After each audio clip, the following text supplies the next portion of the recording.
ਅੱਜ ਆਪਾਂ ਗੱਲ ਕਰਨੀ ਹੈ ਜੀ ਕੈਨੇਡਾ ਦੇ IRECC ਦਿੱਲੀ ਨੇ ਇੱਕ ਵੈਬੀਨਾਰ ਕੀਤਾ ਸੀ ਕੱਲ ਜਿਹਨੂੰ ਅਸੀਂ ਅਟੈਂਡ ਕੀਤਾ। ਉਹਦੇ ਬਾਰੇ ਤੁਹਾਡੇ ਨਾਲ ਲੇਟੈਸਟ ਅਪਡੇਸ਼ਨ ਕਿ ਕੈਨੇਡਾ ਦਾ ਇਸ ਵੇਲੇ ਕੀ ਸੀਨ ਚੱਲ ਰਿਹਾ। ਕੈਨੇਡਾ ਜਿਹੜੀਆਂ ਅੰਡਰਸਟੈਂਡਿੰਗ ਕਰਨ ਦੇ ਲਈ ਕਿ ਕੈਨੇਡਾ ਦੇ ਜਿਹੜੇ ਨਵੇਂ ਰੂਲ ਹੋਏ ਆ ਚੇਂਜ ਉਹ ਟੈਂਪਰੇਰੀ ਹੈਗੇ, ਉਹਦੇ ਵਿੱਚ ਕਿਹੜੀਆਂ ਚੀਜ਼ਾਂ ਧਿਆਨ 'ਚ ਰੱਖੀਆਂ ਜਾਣ ਫਾਈਲ ਸਬਮਿਸ਼ਨ ਲਈ। ਫਿਰ ਅਸੀਂ ਸੈਕੰਡ ਚੀਜ਼ ਦੇਖਣੀ ਹੈਗੀ ਕਿ ਆਸਟ੍ਰੇਲੀਆ ਨੇ ਵੀਜ਼ਾਸ ਦੇਣੇ ਸਟਾਰਟ ਕਰ ਦਿੱਤੇ ਜਿੱਦਾਂ ਉਹਨੇ ਪਹਿਲਾਂ ਹੀ ਅਨਾਉਂਸਮੈਂਟ ਕੀਤੀ ਸੀ ਕਿ ਆਸਟ੍ਰੇਲੀਆ ਨੇ ਕਿਹਾ ਕਿ ਵੀਜ਼ੇ ਆਲਰੇਡੀ ਤੁਸੀਂ ਜਿਹੜੇ ਲੇਟੈਸਟ ਵੀਜ਼ੇ ਅਗਰ 23 ਔਰ 24 ਤਰੀਕ ਦੇ ਦੇਖਣੇ ਆ ਤੇ ਤੁਸੀਂ ਸਾਡੇ ਨਾਲ ਸੰਪਰਕ ਕਰ ਸਕਦੇ ਹੋ। 23-24 ਤਰੀਕ ਦੇ ਜਿਹੜੇ ਰੀਸੈਂਟ ਵੀਜ਼ਾਸ ਆਏ ਹੈਗੇ ਆ ਉਹ ਅਸੀਂ ਤੁਹਾਨੂੰ ਦਿਖਾ ਸਕਦੇ ਹਾਂ। ਆਸਟ੍ਰੇਲੀਆ ਨੇ ਵੀਜ਼ਾ ਦੇਣਾ ਸਟਾਰਟ ਕਰ ਦਿੱਤਾ। ਔਰ ਕੈਨੇਡਾ ਦਾ ਜਿਹੜਾ ਮੈਂ ਤੁਹਾਨੂੰ ਦੱਸ ਦਿਆਂ ਕਿ ਜਿਹੜਾ ਵੈਬੀਨਾਰ ਹੋਇਆ ਸੀ 23 ਤਰੀਕ ਨੂੰ ਕੱਲ, ਜਿਹਨੂੰ ਅਸੀਂ ਅਟੈਂਡ ਕੀਤਾ, ਜਿਹਦੇ ਕਰਕੇ ਉਹਨਾਂ ਨੇ ਇਹ ਅੰਡਰਸਟੈਂਡਿੰਗ ਕਰਨ ਦੀ ਸਾਨੂੰ ਸਮਝਾਉਣ ਦੀ ਕੋਸ਼ਿਸ਼ ਕੀਤੀ ਕਿ ਜਿਹੜੇ ਨਵੇਂ ਰੂਲਸ ਹੋਏ ਟੈਂਪਰੇਰੀ ਉਹਨਾਂ ਦੇ ਵਿੱਚ ਕੀ ਚੇਂਜਸ ਹੋਈਆਂ। ਸੋ ਦੋਸਤੋ ਸਤਿ ਸ਼੍ਰੀ ਅਕਾਲ, ਮੈਂ Hardeep Singh Hardeep Overseas pathway education ਤੋਂ ਅੱਜ ਦਾ ਪ੍ਰੋਗਰਾਮ ਸ਼ੁਰੂ ਕਰਦੇ। ਕੱਲ ਮੈਂ ਲਾਈਵ ਤੁਹਾਡੇ ਨਾਲ ਹੋਵਾਂਗਾ ਜਰਮਨੀ ਤੇ UK ਦੇ ਅਪਡੇਸ਼ਨਸ ਲੈ ਕੇ। ਅੱਜ ਇੱਕ ਯੂਨੀਵਰਸਿਟੀ ਦੇ ਨਾਲ ਅਸੀਂ ਟਾਈਪ ਕੀਤਾ, ਉਹਦੇ ਨਾਲ ਵੀ ਇੱਕ ਅੱਧੇ ਦਿਨ ਦੇ ਵਿੱਚ ਤੁਹਾਨੂੰ ਯੂਨੀਵਰਸਿਟੀ ਆਫ ਰੀਜੈਂਟ ਤੁਹਾਡੇ ਨਾਲ ਲਾਈਵ ਹੋਏਗੀ ਕੱਲ ਜਾਂ ਪਰਸੋਂ ਦੇ ਵਿੱਚ ਜਰਮਨੀ ਸਟੂਡੈਂਟ ਵੀਜ਼ਾ ਦੇ ਬਾਰੇ ਵੀ ਗੱਲ ਕਰਾਂਗੇ। ਅੱਜ ਹੁਣ ਜਿਹੜਾ ਸਾਡਾ ਸਪੈਸੀਫਿਕ ਆ ਕਿ ਕੈਨੇਡਾ ਦੇ ਵਿੱਚ ਨਵੇਂ ਜਿਹੜੇ ਰੂਲ ਚੇਂਜ ਹੋਏ ਆ ਉਹਨਾਂ ਦੇ ਵਿੱਚ ਜਿਹੜੀ 16-17 ਸਲਾਈਡਸ ਦੀ ਜਿਹੜੀ ਕੱਲ ਸਾਡੀ ਪ੍ਰੈਜੈਂਟੇਸ਼ਨ ਉਹਨਾਂ ਨੇ ਲਈ ਸੀ IRCC ਨਿਊ ਦਿੱਲੀ ਨੇ, ਉਹਦੇ ਬਾਰੇ ਡਿਟੇਲ 'ਚ ਦੱਸਾਂਗਾ। ਫਿਰ ਤੁਹਾਡੀ ਜਿਹੜੀ ਸਾਡੇ ਮੇਨ ਚੀਜ਼ ਹੈਗੀ ਆ ਰਿਗਾਰਡਿੰਗ ਕਿ ਆਸਟ੍ਰੇਲੀਆ ਦੇ ਵਿੱਚ ਕੀ ਚੇਂਜਸ ਹੋਈਆਂ। ਆਸਟ੍ਰੇਲੀਆ ਨੇ ਵੀਜ਼ਾਸ ਦੇਣੇ ਸਟਾਰਟ ਕਰ ਦਿੱਤੇ ਆ।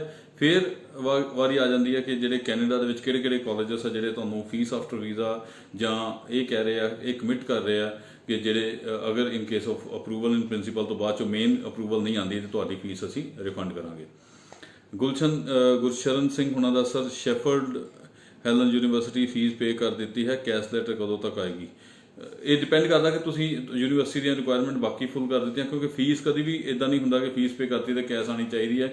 ਬਾਕੀ ਰਿਕੁਆਇਰਮੈਂਟ ਜਿਹੜੀਆਂ ਹੈਗੀਆਂ ਉਹਦੀਆਂ ਜਿਹੜੀ 28 ਡੇਜ਼ 올ਡ ਫੰਡਸ ਹੈ ਜਾਂ ਹੋਰ ਕੋਈ ਕੰਡੀਸ਼ਨ ਨਾ ਹੋਵੇ। ਜੇ ਅਨਕੰਡੀਸ਼ਨਲ ਆਫਰ ਲੈਟਰ ਤੁਹਾਡੀ ਸੀਗੀ ਉਹਨੂੰ ਕਲੀਅਰ ਕਰਕੇ ਤੁਸੀਂ ਫੀਸ ਪੇ ਕਰ ਦਿੱਤੀ then you have wait for next few days. ਮੈਨੂੰ ਲੱਗਦਾ ਅਗਸਤ ਸਟਾਰਟਿੰਗ ਦੇ ਵਿੱਚ ਇਹ ਕੈਸ਼ ਲੈਟਰ ਦੇਣੇ ਸ਼ੁਰੂ ਕਰ ਰਹੇ ਸਾਰੀਆਂ ਯੂਨੀਵਰਸਿਟੀਜ਼। ਆਲਰੇਡੀ ਬਹੁਤ ਸਾਰੀਆਂ ਯੂਨੀਵਰਸਿਟੀਜ਼ ਨੇ ਕੈਸ਼ ਲੈਟਰ ਇਸ਼ੂ ਕਰ ਵੀ ਦਿੱਤੇ ਹੋਏ ਆ।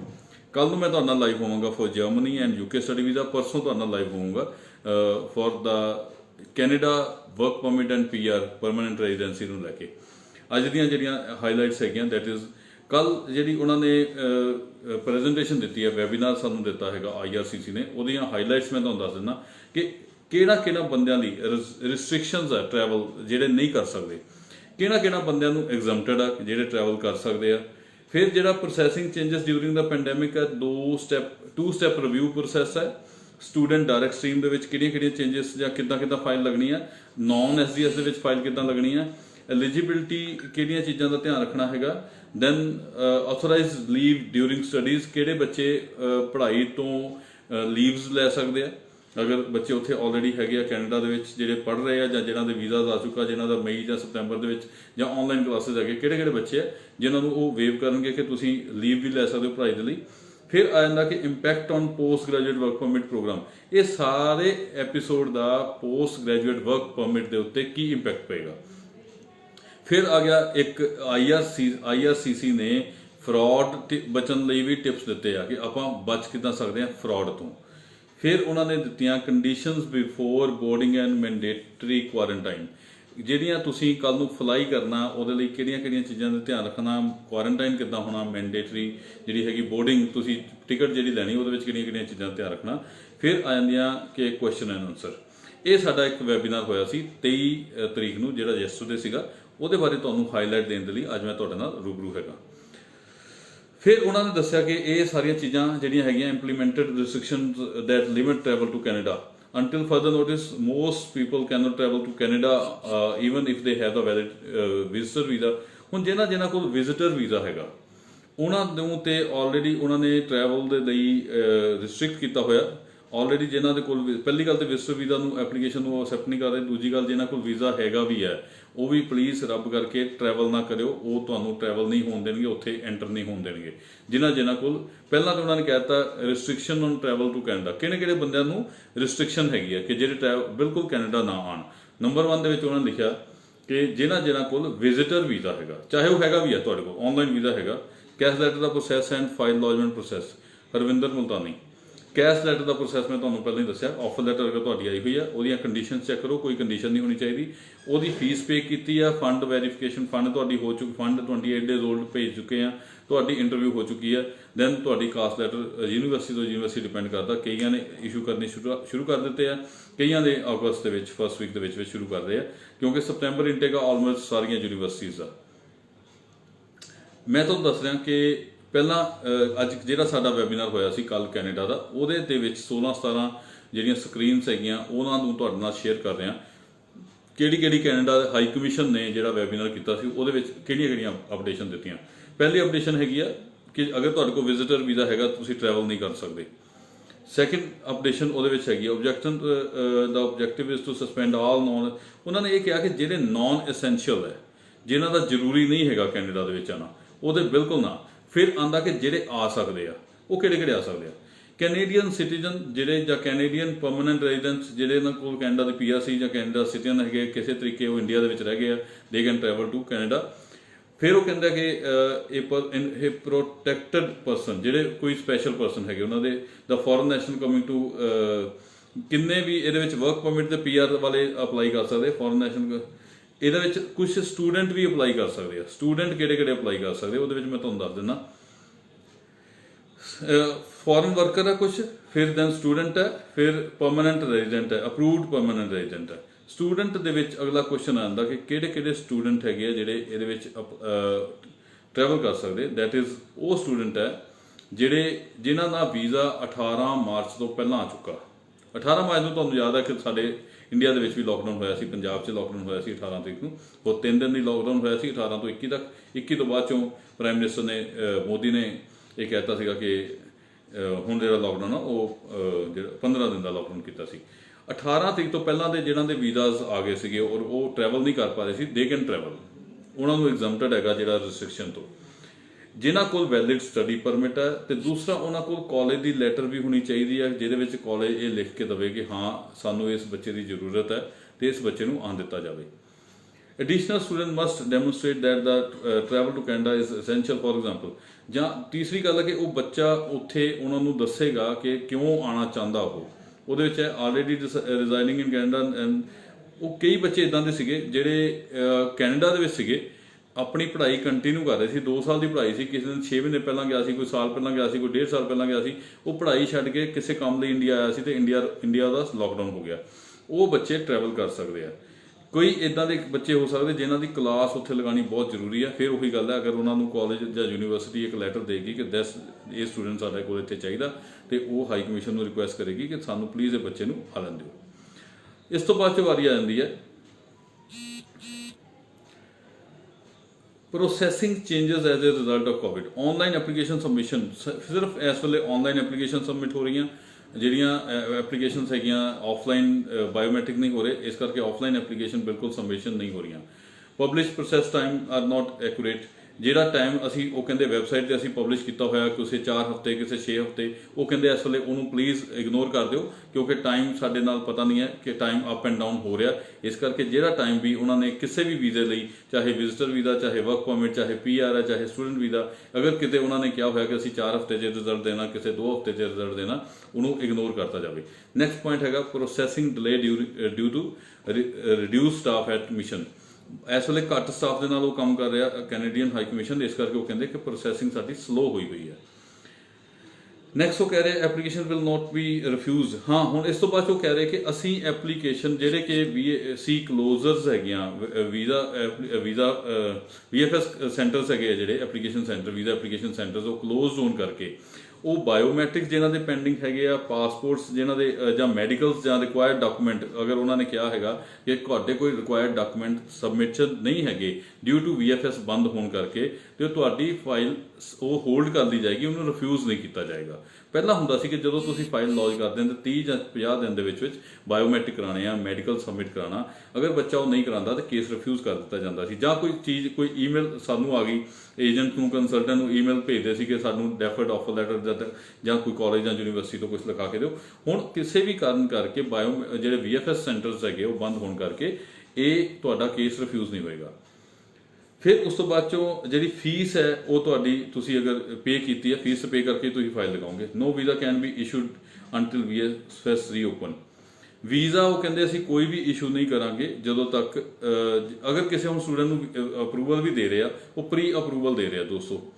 ਪ੍ਰੀ ਅਪਰੂਵਲ ਦਾ ਮਤਲਬ ਹੈਗਾ ਹੁਣ ਮੰਨ ਲਓ ਵੀਜ਼ਾ ਦੇ ਵੀ ਦਿੰਦੇ ਆ, ਆਨਲਾਈਨ ਫਾਈਲ ਉਹ ਸਬਮਿਟ ਕੀਤੀ, ਬੱਚੇ ਨੂੰ ਮੇਨ ਵੀਜ਼ਾ ਦੇਤਾ, ਚਾਹੇ ਉਹ ਵਿਜ਼ਟਰ ਵੀਜ਼ਾ। ਹੁਣ ਮੇਰੇ ਨਾਲ ਕੱਲ ਕਿਸੇ ਦੀ ਗੱਲ ਹੋਈ ਸੀ ਕਿ ਵਿਜ਼ਟਰ ਵੀਜ਼ਾ ਲਗਾਉਣਾ ਚਾਹੀਦਾ ਇਸ ਵੇਲੇ ਕਿ ਨਹੀਂ ਲਗਾਉਣਾ ਚਾਹੀਦਾ, ਤਾਂ ਉਹਦੇ ਵਿੱਚ ਮੈਂ ਫਿਰ ਕਹਿ ਦਿੰਦਾ ਕਿ ਵਿਜ਼ਟਰ ਵੀਜ਼ਾ ਨਹੀਂ ਲਗਾਉਣਾ ਚਾਹੀਦਾ, ਕਿਉਂਕਿ ਇਹਦੇ ਵਿੱਚ ਕੱਲ ਉਹਨਾਂ ਨੇ ਬੜਾ ਕਲੀਅਰ ਕਰ ਦਿੱਤਾ ਕਿ ਜਦੋਂ ਤੱਕ ਵੀਜ਼ਾ ਐਪਲੀਕੇਸ਼ਨ ਸੈਂਟਰ ਸਾਡੇ ਨਹੀਂ ਖੋਲ੍ਹਦੇ ਅਸੀਂ ਵੀਜ਼ਾ ਇਸ਼ੂ ਨਹੀਂ ਕਰਨਾ। ਫਾਈਲਸ ਭਾਵੇਂ ਤੁਸੀਂ ਹਜ਼ਾਰਾਂ ਲਗਾ ਦਿਓ ਉਹਦੇ ਤੇ। ਕਾਰਨ ਕੀ ਆ ਕਿ ਵੀ ਆਨਲਾਈਨ ਫਾਈਲ ਲੱਗੇ, ਕਿਉਂਕਿ ਪਹਿਲਾਂ ਉਹਨਾਂ ਨੇ ਕਹਿ ਦਿੱਤਾ ਕਿ ਆਨਲਾਈਨ ਫਾਈਲ ਲੱਗੇਗੀ, ਆਫਲਾਈਨ ਫਾਈਲ ਨਹੀਂ ਲੱਗੇਗੀ। ਆਨਲਾਈਨ ਫਾਈਲ ਲੱਗੇਗੀ ਤੇ ਆਨਲਾਈਨ ਰਿਜ਼ਲਟ ਆਏਗਾ। ਆਨਲਾਈਨ ਰਿਜ਼ਲਟ ਆਏਗਾ, ਜਿੱਦਾਂ ਹੁਣ ਆਸਟ੍ਰੇਲੀਆ ਨੇ ਆਨਲਾਈਨ ਰਿਜ਼ਲਟ ਦਿੱਤਾ, ਉਹ ਪਾਸਪੋਰਟ ਤੇ ਸਟੈਂਪ ਨਹੀਂ ਕਰਦਾ। ਕੈਨੇਡਾ ਪਾਸਪੋਰਟ ਤੇ ਸਟੈਂਪ ਕਰਦਾ, ਚਾਹੇ ਉਹ ਵਿਜ਼ਟਰ ਆ, ਚਾਹੇ ਸਟੂਡੈਂਟ ਆ, ਚਾਹੇ PR ਆ, ਚਾਹੇ ਵਰਕ ਪਰਮਿਟ ਆ, ਕੁਝ ਵੀ ਆ। ਹੁਣ ਆਨਲਾਈਨ ਦਾ ਰਿਜ਼ਲਟ ਆਨਲਾਈਨ ਦੇ ਕੇ VFS ਸੈਂਟਰ ਤੱਕ ਖੁੱਲਣਗੇ, ਪਾਸਪੋਰਟ ਤੇ ਸਟੈਂਪ ਤਾਂ ਉਹੀ ਲਗਾਉਣਗੇ ਨਾ। VFS ਸੈਂਟਰ ਜਦੋਂ ਤੱਕ ਬੰਦ ਹੈਗੇ ਆ ਉਦੋਂ ਤੱਕ ਪਾਸਪੋਰਟ ਤੇ ਸਟੈਂਪ ਨਹੀਂ ਲੱਗ ਸਕਦੀ, ਇਸ ਕਰਕੇ ਉਹ ਵੀਜ਼ਾ ਹੀ ਨਹੀਂ ਇਸ਼ੂ ਕਰ ਰਹੇ। ਉਹ ਕਹਿੰਦੇ ਅਸੀਂ ਵੀਜ਼ਾ ਇਸ਼ੂ ਹੀ ਨਹੀਂ ਕਰਨਾ। ਸੋ ਦੋਸਤੋ, ਇਹਦੇ ਵਿੱਚ ਜਿਹੜਿਆਂ ਦੇ ਸਟੂਡੈਂਟ ਵੀਜ਼ਾ ਦੀਆਂ ਫਾਈਲਾਂ ਪਹਿਲਾਂ ਵੀ ਲੱਗੀਆਂ ਹੋਈਆਂ ਸੀ, ਮੈਂ ਫਿਰ ਕਹਿਤਾ ਕਿ ਟੈਂਪਰੇਰੀ ਚੇਂਜਸ ਹੋਣ ਤੋਂ ਪਹਿਲਾਂ ਵੀ ਲੱਗੀਆਂ ਸੀ, ਤਾਂ ਅਪਰੂਵਲ ਇਨ ਪ੍ਰਿੰਸੀਪਲ ਉਹਨਾਂ ਦੇ ਵੀ ਆ ਜਾਣੇ ਆ। ਅਪਰੂਵਲ ਇਨ ਪ੍ਰਿੰਸੀਪਲ ਆਉਣ ਤੋਂ ਬਾਅਦ ਚੋਂ ਉਹ ਆਨਲਾਈਨ ਕਲਾਸਿਸ ਲਗਾਉਣਗੇ। ਐਪਲੀਕੇਸ਼ਨ ਅਪਰੂਵਲਸ ਆਫਟਰ ਮਾਰਚ, ਉਹ ਕਹਿੰਦੇ 18 ਮਾਰਚ ਤੋਂ ਬਾਅਦ ਚੋਂ, ਇੱਕ ਵਾਰੀ ਤਾਂ ਸਾਰਾ ਕੁਝ ਲਾਕਡਾਊਨ ਹੋ ਗਿਆ ਸੀ, ਮਾਰਚ, ਅਪ੍ਰੈਲ, ਮਈ, ਜੂਨ ਲਾਕਡਾਊਨ ਰਿਹਾ, ਜੁਲਾਈ ਤੋਂ ਬਾਅਦ ਚੋਂ ਸਾਡੇ VFS ਜਾਂ ਵੀਜ਼ਾ ਐਪਲੀਕੇਸ਼ਨ ਜਿਹੜੀਆਂ ਐਮਬੈਸੀਜ਼ ਖੁੱਲ੍ਹਣੀਆਂ ਸ਼ੁਰੂ ਹੋਈਆਂ ਆਨਲਾਈਨ। ਉਹਦੇ ਵਿੱਚ ਉਹ ਕਹਿੰਦੇ ਆ complete study permit application will be prioritise. ਉਹ ਕਹਿੰਦੇ ਕਿ ਜਿਨ੍ਹਾਂ ਦੇ ਕੋਲ ਅਸੀਂ ਦੇਖਦੇ ਪਏ ਕਿ ਐਪਲੀਕੇਸ਼ਨ ਫਾਈਲ ਪ੍ਰੋਪਰ ਹੈਗੀ ਹੈ, ਕੰਪਲੀਟ ਹੈ, ਅਸੀਂ ਉਹਨੂੰ ਪ੍ਰਾਇਓਰਿਟੀ ਦੇ ਨਾਲ ਚੈੱਕ ਕਰਾਂਗੇ। ਸਪੈਸ਼ਲ ਅਗਲਾ ਹੈਗਾ special provision for time spend on online studies will count as time toward the post graduate work permit. ਉਹ ਕਹਿੰਦੇ ਜਿਹੜੇ ਬੱਚੇ ਆਨਲਾਈਨ ਕਲਾਸਿਸ ਲਗਾਉਣਗੇ ਅਸੀਂ ਉਹਨਾਂ ਨੂੰ ਸਪੈਸ਼ਲ ਪ੍ਰੋਵੀਜ਼ਨ ਦੇ ਵਿੱਚ ਲਵਾਂਗੇ ਔਰ ਉਹਨਾਂ ਨੂੰ ਪੋਸਟ ਗ੍ਰੈਜੂਏਟ ਵਰਕ ਪਰਮਿਟ, ਜਿੱਦਾਂ ਅੱਗੇ ਉਹਨਾਂ ਨੇ ਕਿਹਾ student may be eligible to work in Canada after good graduation even if they need to begin their studies online from overseas this fall। ਮਤਲਬ ਕਿ ਸਪਟੈਂਬਰ ਇਨਟੇਕ ਬੱਚਾ ਅਗਰ ਆਨਲਾਈਨ ਵੀ ਕਲਾਸ ਸਟਾਰਟ ਕਰੇਗਾ ਤੇ ਅਸੀਂ ਉਹਨੂੰ ਪੋਸਟ ਗ੍ਰੈਜੂਏਟ ਵਰਕ ਪਰਮਿਟ ਲਈ allow ਕਰਾਂਗੇ। Implementation of two-stage approval process to provide more certainty to students about their ability to enter Canada once travel and health restrictions are cleared।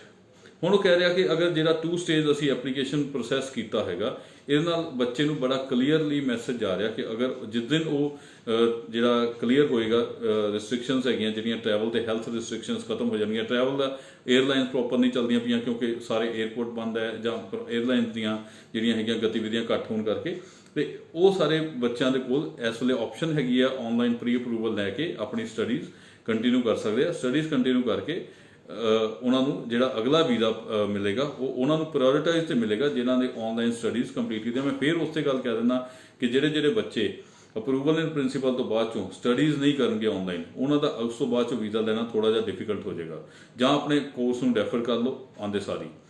ਅਗਲਾ ਹੈਗਾ approval in principal. What is AIP? applies to application for which a visa has not been issued as of March। ਉਹ ਸਾਰੀਆਂ application ਜਿਹੜੀਆਂ 18 March ਤੋਂ visa ਜਿਨ੍ਹਾਂ ਦਾ ਪਹਿਲਾਂ ਨਹੀਂ issue ਹੋਇਆ, ਉਹ ਸਾਰੀਆਂ ਅਸੀਂ AIP ਦੇ ਵਿੱਚ ਕੰਸੀਡਰ ਕਰ ਰਹੇ ਹਾਂ, ਇਹ ਉਹ ਕਹਿਣਾ ਚਾਹੁੰਦੇ ਆ। Refers to approval of eligibility assessment, ਇਹ ਕਹਿੰਦੇ ਆ ਦੁਬਾਰਾ ਅਸੀਂ ਉਹਨੂੰ ਰੈਫਰ ਇਹ ਕਰਦੇ ਪਏ ਹਾਂ ਕਿ ਉਹਨਾਂ ਦੀ ਐਲੀਜੀਬਿਲਿਟੀ ਅਸੈਸਮੈਂਟ ਪ੍ਰੋਪਰ ਹੋਣੀ ਚਾਹੀਦੀ। ਮੰਨ ਲਓ ਕਿ ਉਹਦੀ ਕਾਲਜ ਦੇ ਵਿੱਚ ਜਿਹੜੀ ਉਹਦੀ ਐਡਮਿਸ਼ਨ ਹੈ ਪ੍ਰੋਪਰ ਹੋਈ ਹੋਣੀ ਚਾਹੀਦੀ ਹੈ। ਕਾਲਜ ਬਹੁਤ ਸਾਰੇ ਕਾਲਜ ਇੱਥੇ ਮੈਂ ਕਹਿ ਦੇਣਾ ਚਾਹੁੰਦਾ ਕਿ ਬਹੁਤ ਸਾਰੇ ਕਾਲਜ ਐਡਮਿਸ਼ਨ ਇਸ ਵੇਲੇ ਜਿੱਦਾਂ ਗੱਲ ਕਰਦੇ ਸੀ ਡੁਲੰਗੋ ਤੇ ਦੇ ਰਿਹਾ, IELTS ਓਵਰਆਲ 6 1 2 ਚੋਂ 5 ਹੈ ਉਹਨੂੰ ਵੀ ਦੇ ਰਿਹਾ। ਹੁਣ ਇਹਨਾਂ ਦੇ ਵਿੱਚ ਅੱਗੇ ਉਹ ਕਲੀਅਰ ਕਰ ਗਏ SDS ਨੂੰ ਔਰ ਨੌਨ SDS ਨੂੰ। ਇਹਦੇ ਵਿੱਚ ਵੀ ਉਹ ਤੁਹਾਨੂੰ ਮੈਂ ਪਹਿਲਾਂ ਦੱਸਿਆ ਸੀ ਕਿ ਇਹਦੇ ਵਿੱਚ ਉਹ ਦੱਸਣਗੇ ਕਿ SDS ਨੌਨ SDS ਦੀ ਫਾਈਲ ਕਿੱਦਾਂ ਲੱਗੇਗੀ। ਫਿਰ ਉਹ ਕਹਿੰਦੇ ਆ ਕਿ you have sufficient fund to pay for the, ਪਹਿਲਾਂ ਉਹ ਕਹਿ ਰਹੇ you are a genuine student, application may still be missing biometric and medical, visa not yet issued. ਤੁਹਾਡਾ ਜਿਹੜਾ ਹੈਗਾ ਵੀਜ਼ਾ ਇਸ਼ੂ ਨਹੀਂ ਹੋਇਆ, ਤੁਹਾਡੇ ਬਾਇਓਮੈਟ੍ਰਿਕ ਵੀ ਮਿਸਿੰਗ ਹੈ ਤੇ ਤੁਹਾਡੀ ਮੈਡੀਕਲਸ ਵੀ ਮਿਸਿੰਗ ਹੈ। ਉਹ ਸਾਰੀਆਂ ਐਪਲੀਕੇਸ਼ਨਸ ਅਸੀਂ ਅਪਰੂਵਲ ਇਨ ਪ੍ਰਿੰਸੀਪਲ 'ਚ ਪਾ ਰਹੇ। ਮਤਲਬ ਜਿੰਨੀਆਂ ਫਾਈਲਾਂ ਇਹ ਜਿਹੜੀਆਂ ਚੇਂਜਸ ਹੋਈਆਂ ਉਸ ਤੋਂ ਪਹਿਲਾਂ ਵੀ ਹਾਈ ਕਮਿਸ਼ਨ 'ਚ ਲਗਾਤੀਆਂ ਸੀਗੀਆਂ ਕੰਸਲਟੈਂਟ ਨੇ, ਉਹ ਵੀ ਅਪਰੂਵਲ ਇਨ ਪ੍ਰਿੰਸੀਪਲ ਦੇ ਵਿੱਚ ਹੀ ਕੰਸੀਡਰ ਹੋਣਗੀਆਂ। ਅਪਰੂਵਲ ਇਨ ਪ੍ਰਿੰਸੀਪਲ ਦੇ ਵਿੱਚ ਪਹਿਲਾਂ ਹੁਣ ਤੁਹਾਨੂੰ ਸ਼ੋ ਕਰਨਾ ਪਏਗਾ you are a genuine student. Genuine student ਕਿੱਦਾਂ? ਤੁਹਾਨੂੰ ਕਾਲਜ ਨੇ ਐਡਮਿਸ਼ਨ ਦੇ ਦਿੱਤੀ ਹੈ, ਤੁਹਾਨੂੰ ਐਡਮਿਸ਼ਨ ਦੇ ਕੇ ਉਹਨਾਂ ਨੇ unconditional offer letter LOA issue ਕਰ ਦਿੱਤੀ ਹੈ। ਸੈਕੰਡ ਹੈਗਾ you have been accepted ਬਾय DLI Canada. DLI ਉਹੀ ਡੈਜ਼ਿਗਨੇਟਡ ਲਰਨਿੰਗ ਇੰਸਟੀਚਿਊਟ, DLI ਕਾਲਜ ਨੇ ਤੁਹਾਨੂੰ ਜਿਹੜੀ ਐਡਮਿਸ਼ਨ ਦੇ ਦਿੱਤੀ ਹੈ। ਦੈਨ ਉਹ ਕਹਿ ਰਿਹਾ you have sufficient fund to pay for your studies, living expenses and transportation without working. ਤੁਸੀਂ ਇਹ ਸ਼ੋ ਕਰਨਾ। ਹੁਣ ਇੱਥੇ ਗੱਲ ਆ ਜਾਂਦੀ ਹੈ, either you have to pay the GIC, either you show the funds. ਤੁਹਾਨੂੰ ਆਪਣੇ ਬੈਂਕ ਦੇ ਵਿੱਚ ਸ਼ੋ ਕਰਨੇ ਪੈਣਗੇ ਕਿ ਤੁਹਾਡੇ ਕੋਲ ਵਿਦਆਊਟ ਵਰਕਿੰਗ ਤੁਸੀਂ ਉੱਥੇ ਕੰਮ ਨਹੀਂ ਕਰ ਸਕਦੇ, ਫਿਰ ਵੀ ਤੁਹਾਡੇ ਕੋਲ ਉਹਨੇ ਪੈਸੇ ਹੈਗੇ ਕਿ ਤੁਸੀਂ ਫੀਸ, ਐਕਸਪੈਂਸਿਸ, ਸਟੱਡੀ ਦੀ ਫੀਸ ਤੇ ਐਕਸਪੈਂਸਿਸ ਐਂਡ ਟਰਾਂਸਪੋਰਟੇਸ਼ਨ, ਇਹ ਤੁਹਾਡੇ ਕੋਲ ਉੱਥੇ ਹੋਣੇ ਚਾਹੀਦੇ ਆ। ਲਾਸਟ ਪੁਆਇੰਟ ਹੈਗਾ you will leave Canada by the end of your authorised stay. ਜਦੋਂ ਤੱਕ ਤੁਹਾਡਾ ਵੀਜ਼ਾ ਹੈਗਾ ਉਸ ਤੋਂ ਬਾਅਦ ਤੁਸੀਂ ਕੈਨੇਡਾ ਨੂੰ ਛੱਡੋਗੇ। ਇੱਕ ਫਾਰਮ ਹੁੰਦਾ ਜਿਹੜਾ R179, ਉਹ ਫਾਰਮ ਫਿਲ ਕਰਕੇ ਤੁਸੀਂ ਸਾਨੂੰ ਦਿਓਗੇ। ਹੁਣ ਉਹ ਆਂਦਾ ਡਾਕੂਮੈਂਟਸ ਰਿਕੁਆਇਰਡ ਫॉर AIP। ਇਹਦੇ ਵਿੱਚ ਆ ਗਿਆ ਨਾਨ SGS ਤੇ SGS ਸਟੂਡੈਂਟਸ ਦੇ ਲਈ ਕਿਹੜੇ ਡਾਕੂਮੈਂਟ ਹੈ। ਪਹਿਲਾਂ ਉਹ ਕਹਿ ਰਹੇ ਕਿ SGS ਸਟੂਡੈਂਟਸ ਲਈ ਇਹਦੇ ਵਿੱਚ ਉਹ ਕਹਿ ਰਹੇ, ਪਹਿਲਾਂ ਟਿਪ ਹੈ including a letter of explain why you choose your programme. ਇਹਦੇ ਵਿੱਚ ਉਹ ਕਹਿ ਰਹੇ ਕਿ SOP ਲਗਾ ਦੋਗੇ ਤਾਂ ਜ਼ਿਆਦਾ ਬੈਟਰ ਹੈ ਫਾਈਲ ਦੇ ਵਿੱਚ। Evidence of what your financial plan and to pay for all your supporting subsequent year of the school beyond this year. ਉਹ ਕਹਿ ਰਹੇ ਕਿ ਲੈਟਰ ਆਫ ਅਸੈਪਟੈਂਸ LOA ਜਿਹੜਾ ਕਿ DLI ਕਾਲਜ ਤੋਂ ਹੋਣਾ ਚਾਹੀਦਾ। ਸਭ ਤੋਂ ਪਹਿਲਾਂ ਇਹ ਚੀਜ਼ ਆ IELTS ਟੈਸਟ ਰਿਜ਼ਲਟ ਡੈਮੋਸਟ੍ਰੇਸ਼ਨ 6 ਇਨ ਈਚ ਬੈਂਡਸ। SGS ਜਿਹੜੇ ਬੱਚੇ ਹੈਗੇ ਆ ਉਹਨਾਂ ਲਈ ਅਪਰੂਵਲ ਇਨ ਪ੍ਰਿੰਸੀਪਲ ਲੈਣ ਦੇ ਲਈ ਕਿਹੜੀਆਂ ਚੀਜ਼ਾਂ ਰਿਕੁਆਇਰਡ ਹੈਗੀਆਂ। ਦੈਟ ਇਜ਼ ਤੁਹਾਡੀ DLI ਕਾਲਜ ਤੋਂ ਤੁਹਾਡਾ LOA ਹੋਣੀ ਚਾਹੀਦੀ ਹੈ, IELTS 6 ਈਚ ਹੋਣੀ ਚਾਹੀਦੀ ਹੈ, tuition paid for first year 1 ਸਾਲ ਦੀ ਫੀਸ ਪੇ ਹੋਣੀ ਚਾਹੀਦੀ ਹੈ, GIC $10,000 ਕੈਨੇਡੀਅਨ ਡਾਲਰ, ਇੱਕ $10,000 ਕੈਨੇਡੀਅਨ ਡਾਲਰ GIC ਪੇ ਹੋਣਾ ਚਾਹੀਦਾ। Most recent secondary post secondary school transcript, ਮਤਲਬ +2 ਦਾ ਜਿਹੜਾ ਮੋਸਟ ਰੀਸੈਂਟ ਜਿਹੜੇ ਤੁਹਾਡੇ ਲੇਟੈਸਟ ਜਿਹੜੇ ਕੁਆਲੀਫਿਕੇਸ਼ਨ ਆ ਉਹਦੀ ਟ੍ਰਾਂਸਕ੍ਰਿਪਟ ਹੋਣੀ ਚਾਹੀਦੀ ਹੈ। ਔਰ CAQ for Quebec bound student, ਜਿਹੜੇ ਬੱਚੇ ਕਿਊਬੈਕ ਲਈ ਜਾ ਰਹੇ ਉਹਨਾਂ ਦੇ ਕੋਲ CAQ ਹੋਣਾ ਚਾਹੀਦਾ। This is SGS requirement. Non SGS ਦੇ ਲਈ ਹੈਗਾ ਉਹੀ DLI ਤੋਂ letter of acceptance, IELTS TOEFL test result ਜਿੰਨਾ ਵੀ ਹੈਗਾ ਉਹ 'ਚ 5 ਬੈਂਡ 5.5 ਬੈਂਡ ਓਵਰਆਲ 6 ਹੋਣੇ ਚਾਹੀਦੇ ਆ। Evidence of financial ability to pay the tuition plus transportation and living expenses. ਹੁਣ ਇਹਦੇ ਵਿੱਚ ਉਹ ਕਹਿ ਰਹੇ ਆ evidence of financial ability to pay the tuition. ਇਹਦੇ ਵਿੱਚ ਦੇ ਵਾਂਟ ਟੂ ਸ਼ੋ ਕਿ ਤੁਹਾਡੇ ਕੋਲ 2 ਸਾਲ ਦੀ ਲਿਵਿੰਗ ਐਕਸਪੈਂਸਿਸ ਹੋਣੇ ਚਾਹੀਦੇ ਆ। ਫੀਸ ਆਪਾਂ ਸਾਲ ਦੀ ਪੇ ਕਰਤੀ ਤੇ ਬਾਕੀ ਜਿਹੜੀ ਫੀਸ ਹੈ ਉਹ 2 ਸਾਲ ਦੀ ਪੇ ਹੋਣੀ ਚਾਹੀਦੀ ਹੈ। ਦੈਨ ਆ ਜਾਂਦਾ ਐਵੀਡੈਂਸ ਮੋਸਟ ਰੀਸੈਂਟ ਸੈਕੰਡਰੀ ਔਰ SCAQ। ਫਿਰ ਉਹੀ ਚੀਜ਼ਾਂ, ਬਾਕੀ 2 ਚੀਜ਼ਾਂ ਤੇ ਉਹੀ ਹੈ। ਇਹਦੇ ਵਿੱਚ ਸਿਰਫ ਤੇ ਸਿਰਫ ਉਹਨਾਂ ਨੇ GIC ਦੀ ਥਾਂ ਤੇ ਫੰਡ ਮੰਗ ਲਏ ਤੁਹਾਡੇ ਕੋਲੋਂ, ਔਰ ਇੱਕ ਜਿਹੜੀ ਹੋਰ ਚੀਜ਼ ਨਹੀਂ ਮੰਗੀ, ਦੈਟ ਇਜ਼ ਟਿਊਸ਼ਨ ਫੀਸ 100% ਨਹੀਂ ਤੁਸੀਂ ਪੇ ਕਰਦੇ ਸਾਲ ਦੀ ਤਾਂ ਕੋਈ ਗੱਲ ਨਹੀਂ, ਕੋਈ ਪਰੇਸ਼ਾਨੀ ਨਹੀਂ ਹੈਗੀ। ਇਹ ਚੀਜ਼ਾਂ ਚਾਹੀਦੀਆਂ। ਦੈਨ ਉਹ ਕਹਿੰਦੇ ਆ ਐਡਮਿਸਿਬਿਲਿਟੀ ਅਸੈਸਮੈਂਟ। ਐਡਮਿਸਿਬਿਲਿਟੀ ਅਸੈਸਮੈਂਟ ਕਿ ਜਦੋਂ ਬਾਅਦ 'ਚ ਹੁਣ ਜਿਹੜੀ ਫਾਈਲ ਲੱਗਣੀ ਆ, ਦੈਟ ਇਜ਼ ਬਾਇਓਮੈਟ੍ਰਿਕ ਤੁਹਾਡੇ ਰਿਕੁਆਇਰਡ ਹੈ, ਮੈਡੀਕਲ ਐਗਜ਼ਾਮ ਰਿਕੁਆਇਰਡ ਹੈ, ਸਿਕਿਉਰਿਟੀ ਮਤਲਬ PCC ਰਿਕੁਆਇਰਡ ਹੈ, ਕ੍ਰਿਮੀਨੈਲਿਟੀ PCC ਇਹਦੇ ਵਿੱਚ ਹੀ ਆ ਜਾਂਦੀ ਹੈ, ਐਂਡ ਆਨਸਰ ਕੁਐਸਚਨ ਟਰੂਥਫੁਲੀ, ਜਿਹੜੇ ਇੱਕ ਆਨਸਰ ਕੁਐਸਚਨ ਦਾ ਫਾਰਮ ਹੁੰਦਾ ਉਹ ਤੁਸੀਂ ਭਰਿਆ ਹੈ। ਆਥੈਂਟਿਕ ਡਾਕੂਮੈਂਟ, ਜਿਹੜੇ ਡਾਕੂਮੈਂਟ ਆ ਉਹ ਨੋਟਰਾਈਜ਼ਡ ਹੈ। ਇਹ ਸਾਰੀਆਂ ਚੀਜ਼ਾਂ ਤੁਸੀਂ ਦੁਬਾਰਾ AIP ਤੋਂ ਬਾਅਦ ਚੋਂ ਫਾਈਲ ਸਬਮਿਟ ਕਰਨ ਦੇ ਵਿੱਚ ਰਿਕੁਆਇਰਡ ਆ। ਕਹਿਣ ਤੋਂ ਭਾਵ ਕਿ AIP ਜੋ ਆਪਾਂ ਅਪਲਾਈ ਕਰ ਰਹੇ ਹਾਂ ਉਹ 'ਚ GIC ਚਾਹੀਦੀ ਹੈ। ਪਹਿਲਾਂ ਬਹੁਤ ਸਾਰੇ ਕੰਸਲਟੈਂਟ ਇੱਥੇ ਕਹਿ ਰਹੇ ਆ ਕਿ GIC ਤੁਹਾਡੀ ਨਹੀਂ ਚਾਹੀਦੀ। ਤੁਹਾਡੀ GIC ਤੁਹਾਨੂੰ ਚਾਹੀਦੀ ਅਗਰ ਅਪਰੂਵਲ ਇਨ ਪ੍ਰਿੰਸੀਪਲ ਤੁਸੀਂ ਲੈਣੀ ਆ। ਨਹੀਂ GIC ਸ਼ੋ ਕਰ ਰਹੇ ਹੋ, ਤੁਸੀਂ ਨਾਨ SGS ਫਾਈਲ ਲਗਾ ਰਹੇ ਹੋ, ਤੇ ਤੁਹਾਡੇ ਕੋਲ ਜਿਹੜਾ 2 ਸਾਲ ਦਾ 2 ਸਾਲ ਦੀ ਲਿਵਿੰਗ ਐਕਸਪੈਂਸਿਸ ਆ, that is required. Now the point is impact of SGS ਦੇ ਵਿੱਚ ਉਹ ਕਹਿੰਦਾ ਕਿ ਕਿਹੜੀਆਂ ਚੀਜ਼ਾਂ ਦਾ ਇੰਪੈਕਟ ਹੋ ਸਕਦਾ। ਹੁਣ ਇੱਥੇ ਪੁਆਇੰਟ ਆ ਗਿਆ ਕਿ ਜਿਹੜੀਆਂ ਅਨਏਬਲ ਟੂ ਪ੍ਰੋਵਾਈਡ ਆ SGS ਦੇ ਵਿੱਚ ਕਿਹੜੀਆਂ ਚੀਜ਼ਾਂ ਹੈਗੀਆਂ ਜਿਹੜੀਆਂ ਤੁਸੀਂ ਇਸ ਵੇਲੇ AIP ਦੇ ਵਿੱਚ SGS 'ਚ ਫਾਈਲ ਲਗਾਉਣੀ ਆ, ਬਟ ਤੁਸੀਂ ਕਈ ਚੀਜ਼ਾਂ ਨਹੀਂ ਦੇ ਸਕਦੇ। ਦੈਟ ਇਜ਼ ਬਾਇਓਮੈਟ੍ਰਿਕਸ, ਉਹ ਤੇ ਸਾਰਿਆਂ ਨੂੰ ਹੀ ਹੈਗੀ ਆ, medical examination, original travel document that is passport, guaranteed investment certificate. ਇਹ ਇੱਥੇ ਹੁਣ ਕਹਿ ਰਿਹਾ ਕਿ GIC ਐਗਜ਼ੈਂਪਟਡ ਹੈਗਾ ਫॉर AIP। ਅਗਰ ਤੁਸੀਂ SGS 'ਚ ਵੀ ਫਾਈਲ ਲਗਾ ਰਹੇ ਹੋ ਤੇ ਤੁਸੀਂ GIC ਤੁਸੀਂ ਨਹੀਂ ਲਗਾ ਰਹੇ ਹੋ, that's sufficient. Proof of tuition payment, ਹੁਣ ਇਹ ਕਹਿ ਰਿਹਾ ਕਿ due to closure services description the other areas applicant may be unable to provide one or more of the following upfront. ਹੁਣ ਉਹ ਕਹਿੰਦਾ अगर हुण proof of tuition payment मीनस LOA तुहानूं चाहिदी है, बट फीस का जिहड़ा तुसीं पे कीता उहदी अगर तुहाडे कोल प्रूफ नहीं हैगा, दैट्स फाइन, सफिशेंट है। लैंगुएज टेस्ट रिजल्ट IELTS भी तुहाडे कोल नहीं हैगा, तुसीं इहनूं भी एग्जाम कर सकते हो AIP दे लई। एजुकेशनल ट्रांसक्रिप्ट भी नहीं हैगियां, मीनस टू से तुहाडे कोल CAQ भी नहीं हैगा, तां भी तुसीं फाइल AIP दे लई सबमिट कर सकते हो। Biometric, medical, original travel document, guaranteed investment certificate, proof of tuition payment, language test, educational transcript and Quebec acceptance certificate. 8 चीज़ां उन्होंने इग्नोर करतियां। फाइल कितना लगेगी? फाइल ऑनलाइन एक फॉर्म भर के भी लग सकती with LOA। Letter of acceptance चाहिए है, तुसीं उस लैटर ऑफ एक्सेप्टेंस लैके फाइल सबमिट करा सकते हो DLI कॉलेज तो। इस स्लाइड जी है यही चीज़ कहने की कोशिश कर रही है। Eligibility to work, international student already in Canada. हुण जिहड़े बच्चे ऑलरेडी कैनेडा दे विच हैगे आ, उन्हां दी एलिजिबिलिटी टू वर्क की हैगा? Student already in Canada can continue to work even if they become part time student और take a break off student due to. वो कहते हैं कि फुल टाइम स्टूडेंट जिहड़ा सीगा वो कंटिन्यू कर सकदा अपना काम। ऑथोराइज्ड टू वर्क ऑन और off campus, maximum 20 hours per week while studying. ਜਿਹੜੇ ਬੱਚੇ ਕੋਲ 20 ਆਵਰਸ ਦੇ ਰਾਈਟ ਸੀਗੇ ਉਹ ਆਪਣਾ ਕੰਮ ਉੱਥੇ ਕਰ ਸਕਦਾ। Until August 31 20 students in Canada may work more than 20 hour. 31 ਅਗਸਤ ਤੱਕ ਉਹ 20 ਘੰਟੇ ਤੋਂ ਜ਼ਿਆਦਾ ਵੀ ਕੰਮ ਕਰੇਗਾ, ਉਹਨੂੰ ਵੀ ਉਹ ਕੁਛ ਨਹੀਂ ਕਹਿਣਗੇ। ਕਿਉਂਕਿ ਪਹਿਲਾਂ ਤੁਹਾਨੂੰ ਯਾਦ ਹੋਏਗਾ ਇੱਕ ਬੱਚਾ ਇਹਨਾਂ ਨੇ ਰਿਪੋਰਟ ਕੀਤਾ ਸੀ ਇਹ ਕਹਿ ਕੇ ਕਿ ਤੂੰ ਓਵਰ ਟਾਈਮ ਲਗਾ ਰਿਹਾ ਡਿਊਰਿੰਗ ਸਟੱਡੀਜ਼, ਤੇ ਹੁਣ ਉਹ ਕਹਿ ਰਹੇ ਆ ਕਿ ਤੁਸੀਂ 20 ਘੰਟੇ ਤੋਂ ਜ਼ਿਆਦਾ ਪਰ ਵੀਕ ਵੀ ਕਰ ਲੈਂਦੇ ਹੋ। 20 ਘੰਟੇ ਤੋਂ ਜ਼ਿਆਦਾ ਕਿੰਨਾ? 40 ਘੰਟੇ, 40 ਆਵਰਸ ਵੀ ਕੰਮ ਕਰ ਲੈਂਦੇ ਹੋ, ਸਾਨੂੰ ਕੋਈ ਪਰੇਸ਼ਾਨੀ ਨਹੀਂ। ਅਪ ਟੂ ਅਗਸਤ 31 ਇਹਨੂੰ ਚੇਂਜ ਵੀ ਕਰ ਸਕਦੇ ਆ ਅਗਲੇ ਮਹੀਨੇ ਤੱਕ ਵੀ। ਤੁਸੀਂ ਜਿਹੜੇ ਸਟੂਡੈਂਟ ਉੱਥੇ ਹੈਗੇ ਜਿਨ੍ਹਾਂ ਦੀਆਂ ਕਲਾਸਾਂ ਨਹੀਂ ਲੱਗਦੀਆਂ ਪਈਆਂ ਇਸ ਵੇਲੇ, ਕੋਈ ਪਰੇਸ਼ਾਨੀ ਹੈਗੀ ਆ, ਉਹ 20 ਘੰਟੇ ਤੋਂ ਜ਼ਿਆਦਾ ਵੀ ਕੰਮ ਕਰ ਸਕਦੇ। ਉਹ ਕਿਹੜੇ ਬੰਦੇ?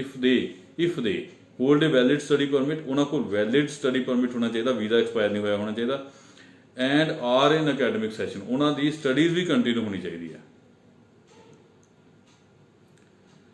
ਸੋ ਨੋਰਮਲ ਤੇ ਇਹੋ ਚੀਜ਼ਾਂ ਹੈਗੀਆਂ ਜਿਹੜੇ ਬੱਚੇ ਉੱਥੇ ਕੰਮ ਕਰਨਾ ਚਾਹੁੰਦੇ ਆ। ਨੈਕਸਟ ਸਲਾਈਡ ਇਹਨਾਂ ਦੀ ਕਹਿ ਰਹੀ ਹੈ authorized leave during studies. This is not important for everybody ਕਿ ਕਿੰਨੇ ਉੱਥੋਂ ਦਿਨ ਤੁਸੀਂ ਛੁੱਟੀ ਲੈ ਸਕਦੇ ਹੋ, ਕੀ ਸਾਰਾ ਕੁਝ ਹੈਗਾ, that is not important। ਆਪਾਂ ਇੰਪੋਰਟੈਂਟ ਚੀਜ਼ਾਂ ਲੈ ਕੇ ਚੱਲਦੇ ਹਾਂ। Online course and the post graduate work permit. ਇੱਕ ਸਲਾਈਡ ਜਿਹੜੀ ਬੜੀ ਇੰਪੋਰਟੈਂਟ ਆ, that is ਕਿਹੜੇ ਬੱਚੇ ਆਨਲਾਈਨ ਕੋਰਸ ਕਰਕੇ ਪੋਸਟ ਗ੍ਰੈਜੂਏਟ ਵਰਕ ਪਰਮਿਟ ਲੈ ਸਕਦੇ ਆ। ਇਹ ਕਹਿ ਰਿਹਾ ਕਿ in person classes that have switched to online due to COVID-19 will now not affect student eligibility। ਉਹ ਕਹਿੰਦਾ ਜਿੰਨੀਆਂ ਵੀ ਕਲਾਸਿਸ ਆਨਲਾਈਨ ਚੱਲਦੀਆਂ ਪਈਆਂ ਉਹਨਾਂ ਦੇ ਕਰਕੇ ਕਿਸੇ ਵੀ ਬੱਚੇ ਦਾ ਪੋਸਟ ਗ੍ਰੈਜੂਏਟ ਵਰਕ ਪਰਮਿਟ ਉਹ ਖਤਮ, ਪਰੇਸ਼ਾਨ ਨਹੀਂ ਹੋਏਗਾ। Students include who have A study permit, ਜਿੱਦਾਂ ਉਹ ਪਹਿਲਾਂ ਕਹਿ ਰਿਹਾ ਉਹਨਾਂ ਕੋਲ ਸਟੱਡੀ ਪਰਮਿਟ ਹੋਣਾ ਚਾਹੀਦਾ। AAP have received AAP for their pending study permit application।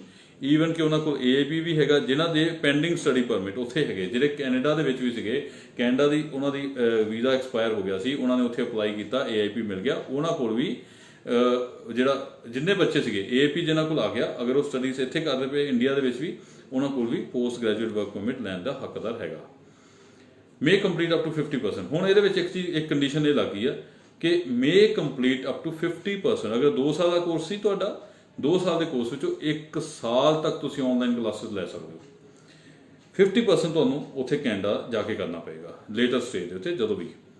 The time spend on online student studies may be counted toward a post graduate work permit. ਜਿੰਨਾ ਟਾਈਮ ਤੁਸੀਂ ਸਪੈਂਡ ਕਰੋਗੇ ਉਹ ਤੁਹਾਨੂੰ ਪੋਸਟ ਗ੍ਰੈਜੂਏਟ ਵਰਕ ਪਰਮਿਟ ਲਈ count ਹੋਏਗਾ। Part time status students in Canada for the winter spring and semester only. ਜਿਨ੍ਹਾਂ ਕੋਲ part time status ਹੈਗਾ ਉਹਨਾਂ ਸਾਰਿਆਂ ਕੋਲ ਵੀ ਪੋਸਟ ਗ੍ਰੈਜੂਏਟ ਵਰਕ ਪਰਮਿਟ ਤੁਹਾਨੂੰ ਮਿਲੇਗਾ। No impact on post graduate work permit if a student status change from full time to part time due to Covid.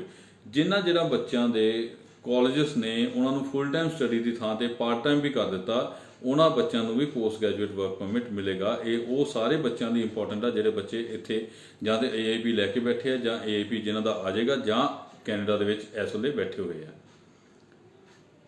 ਹੁਣ fraud awareness, miss information and unauthorised representative. ਇਹਦੇ ਵਿੱਚ ਕਹਿੰਦੇ ਆਪਣੇ ਆਪ ਨੂੰ ਬਚਾ ਕੇ ਰੱਖੋ, ईमेल ਸਕੈਮਸ ਬਹੁਤ ਸਾਰੇ ਹੋ ਰਹੇ ਆ ਇਸ ਵੇਲੇ, ਫਰਾਡੂਲੈਂਟ ਵੈਬਸਾਈਟ ਐਂਡ ਸਕੈਮਸ ਬਹੁਤ ਜ਼ਿਆਦਾ ਹੋ ਰਹੇ ਆ, ਟੈਲੀਫੋਨ ਸਕੈਮਸ ਹੈ, ਅਨਆਥੋਰਾਈਜ਼ਡ ਏਜੰਟ ਹੈ। ਇਹ 5 ਤਰ੍ਹਾਂ ਦੇ ਸਕੈਮਸ ਜਿਹੜੇ ਇਸ ਵੇਲੇ ਦੇ ਆਰ ਸੇਇੰਗ ਕਿ ਚੱਲ ਰਹੇ ਆ, ਉਹਨਾਂ ਤੋਂ ਆਪਣੇ ਆਪ ਨੂੰ ਬਚਾ ਕੇ ਰੱਖੋ। That is protect yourself, fraudulent website scams,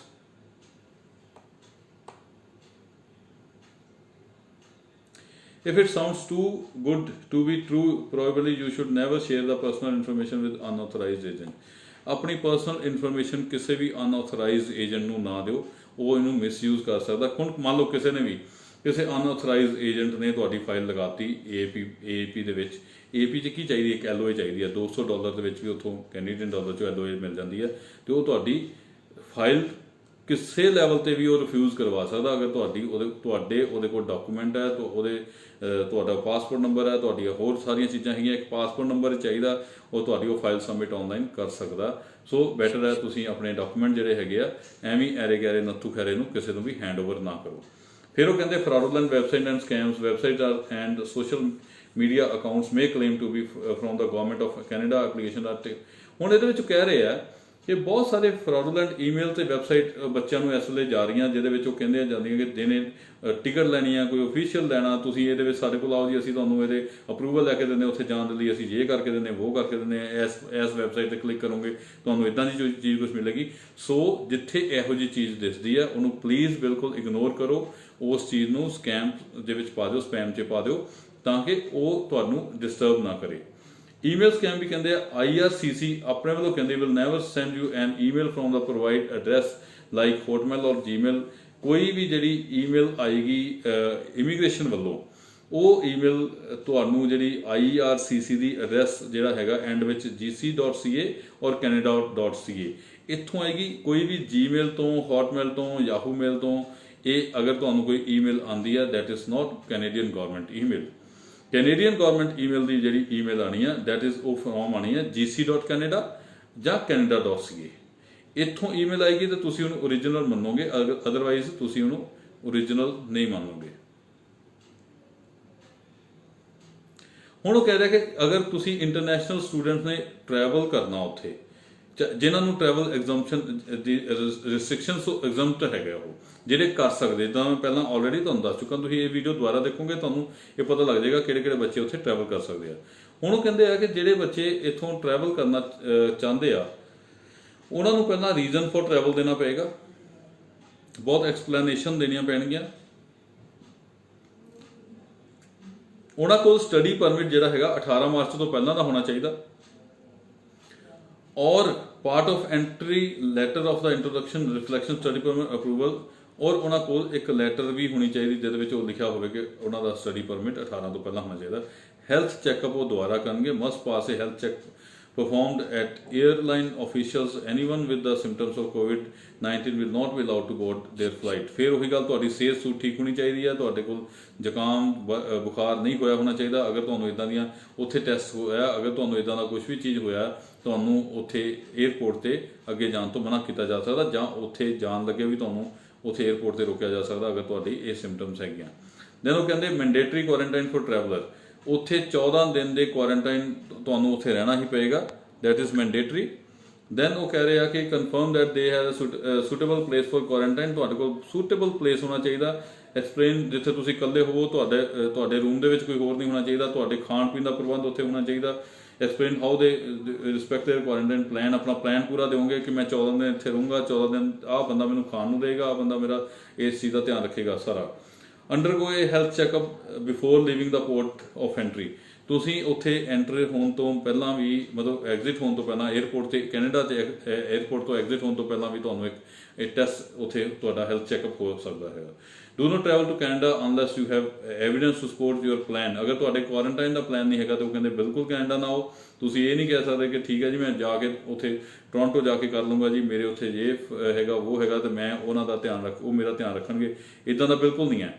ਉਹ ਕਹਿੰਦੇ $7.5 ਲੱਖ ਦਾ ਫਾਈਨ ਅਸੀਂ ਪਾ ਸਕਦੇ ਹਾਂ ਅਗਰ ਤੁਹਾਡੇ ਕੋਲ ਪੈਨਲਟੀਜ਼ ਜਿਹੜੀਆਂ, ਅਗਰ ਤੁਹਾਡੇ ਕੋਲ ਇਹ ਚੀਜ਼ ਨਹੀਂ ਹੈ। 6 ਮਹੀਨੇ ਦੀ ਪ੍ਰਿਜ਼ਨਮੈਂਟ ਜੇਲ੍ਹ ਹੋ ਸਕਦੀ ਤੁਹਾਨੂੰ। ਬੀਇੰਗ ਫਾਊਂਡ ਇਨਐਡਮਿਸਿਬਲ ਰਿਮੂਵ ਹੋ Canada ban for entry for 1 year. ਅਗਰ ਸਾਨੂੰ ਫਿਰ ਵੀ ਐਡਮਿਸਿਬਲ ਨਹੀਂ ਲੱਗਦਾ, ਤੁਹਾਨੂੰ ਬੈਨ ਕਰ ਸਕਦਾ, ਤੁਹਾਨੂੰ ਉੱਥੋਂ ਡਿਪੋਰਟ ਕੀਤਾ ਜਾ ਸਕਦਾ। ਦਿਸ ਇਜ਼ ਸੈਕੰਡ ਲਾਸਟ ਉਹਨਾਂ ਦੀ ਹੈਗੀ ਹੈ। ਇਸ ਤੋਂ ਬਾਅਦ 'ਚ ਮੈਂ ਤੁਹਾਨੂੰ ਆਸਟ੍ਰੇਲੀਆ ਦੇ ਨਵੇਂ ਰੂਲਸ ਬਾਰੇ ਦੱਸਾਂਗਾ। ਇਹਦੇ ਵਿੱਚ ਉਹ ਕਹਿ ਰਹੇ ਕਿ ਤੁਸੀਂ ਫੁੱਲ ਜਿਹੜੀ ਚੀਜ਼ ਹੈ ਉਹਨਾਂ ਨੇ ਆਪਣੇ ਹਾਈ ਕਮਿਸ਼ਨ ਨੇ ਆਪਣੇ Facebook page, Twitter page, YouTube page, ਇਹਦੇ ਬਾਰੇ YouTube ਚੈਨਲ, ਇਹਦੇ ਬਾਰੇ ਸਾਰੀ ਇਨਫੋਰਮੇਸ਼ਨ ਦਿੱਤੀ ਹੋਈ ਹੈ। ਕਿਸੇ ਨੇ ਵੀ ਇਹ ਲੈਣੀ ਆ, ਕਿਸੇ ਨੇ ਵੀ ਬੱਚੇ ਨੇ ਇਹ ਜਿਹੜੀ ਸਾਡੀ ਪ੍ਰੈਜੈਂਟੇਸ਼ਨ ਹੈ, ਇਹ ਕੈਨੇਡੀਅਨ ਹਾਈ ਕਮਿਸ਼ਨ ਦੀ ਪ੍ਰੈਜੈਂਟੇਸ਼ਨ ਹੈ, ਦਿੱਲੀ ਹਾਈ ਕਮਿਸ਼ਨ ਦੀ, ਉਹ ਜਿਹੜੀ ਜੈਸਟਰਡੇ ਹੋਈ ਸੀ, ਕਿਸੇ ਵੀ ਬੱਚੇ ਨੇ ਲੈਣੀ ਹੈ, ਦੇ ਕੈਨ ਕੰਟੈਕਟ ਅਸ। ਹੁਣ ਮੈਂ ਗੱਲ ਕਰ ਰਿਹਾ, ਇਹ ਸਾਰਾ ਕੁਝ ਹੋ ਗਿਆ ਅਪਰੂਵਲ ਇਨ ਪ੍ਰਿੰਸੀਪਲ ਦੇ ਵਿੱਚ।